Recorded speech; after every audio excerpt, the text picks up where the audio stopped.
सातारा जिल्हा परिषद अध्यक्ष उपाध्यक्ष निवडीवेळची एक धक्कादायक बाब आता समोर आली आहे। या निवडणुकीवेळी सातारा जिल्हा परिषदेच्या परिसरातील सीसीटीव्ही हे बंद असल्याचं पत्र झी24 तासच्या हाती लागले। या पत्रामध्ये पीओपीचं काम सुरू आहे, सीसीटीव्हीच्या वायर तुटल्या असल्याचं या पत्रामध्ये नमूद केलेलं आहे आणि हे पत्र 16 मार्चचं आहे, तर 20 मार्चला ही निवड होणार होती आणि या अध्यक्ष उपाध्यक्ष निवडीवेळी मंत्री शंभूराज देसाई, मंत्री मकरंद पाटील हे त्यांच्या सदस्यांना मतदानासाठी सभागृहामध्ये घेऊन जाताना पोलिसांनी धक्काबुक्की केल्याचा आरोप या दोन मंत्र्यांनी केला होता आणि त्यानंतर पुढे विधानसभेमध्ये विधान परिषदेत हे सगळं प्रकरण गाजल्याचं आपण सगळ्यांनी पाहिलं। मात्र हे पत्र आता झी24 तासच्या हाती लागले। पत्रामध्ये आणखी नेमकं काय नमूद केलेलं आहे, आणखी सविस्तर माहिती जाणून घेऊया। आमचे प्रतिनिधी तुषार तपासे साताऱ्यामधून थेट आपल्याबरोबर जोडले गेलेत। तुषार, अत्यंत धक्कादायक आहे, झी24 तासच्या हाती आता एक पत्र लागले आणि त्यामध्ये सीसीटीव्ही बंद असल्याचं नमूद केलेलं आहे। आणखी या पत्रामध्ये काय काय लिहिलंय आणि यामुळे आता या संपूर्ण घटनेवर काय नेमके त्याचा परिणाम होणार आहे का?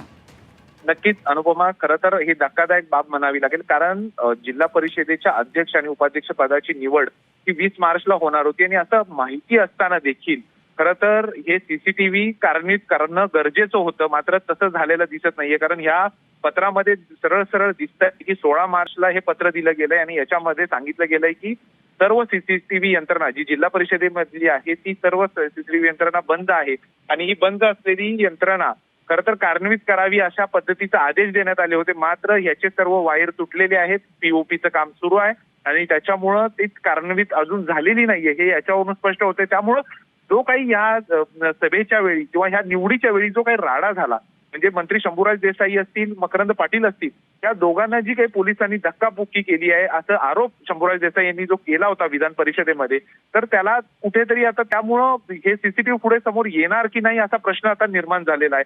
तर हे सीसीटीव्ही पुढे येईल तपासामध्ये असं सांगितलं जात होतं। मात्र आता आपल्याकडे जे पत्र आलंय हे पत्रानुसार कळतंय की इथले सीसीटीव्हीच बंद आहेत, त्यामुळं हे जो काही हा राडा झाला होता याचं चित्रीकरण झालेलंच नसणार आहे असंच एकूण या माहितीच्या आधारे समजतंय।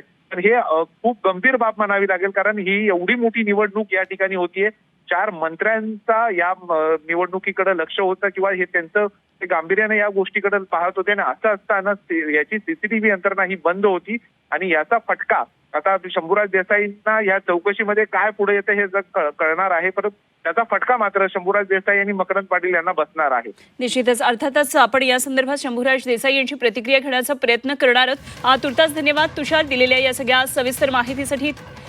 तुषार तपासे आमचे साताऱ्यातले प्रतिनिधी आपल्याबरोबर होते आणि अत्यंत धक्कादायक ही माहिती पुढे आलेली आहे। सातारा जिल्हा परिषद निवडणुकीच्या वेळी जो सगळा राडा झाला होता त्याचं सीसीटीव्ही फुटेजच आता मिळणं शक्य दिसत नाही, कारण इथले सीसीटीव्ही बंद असल्याचं आता पुढे आलेलं आहे।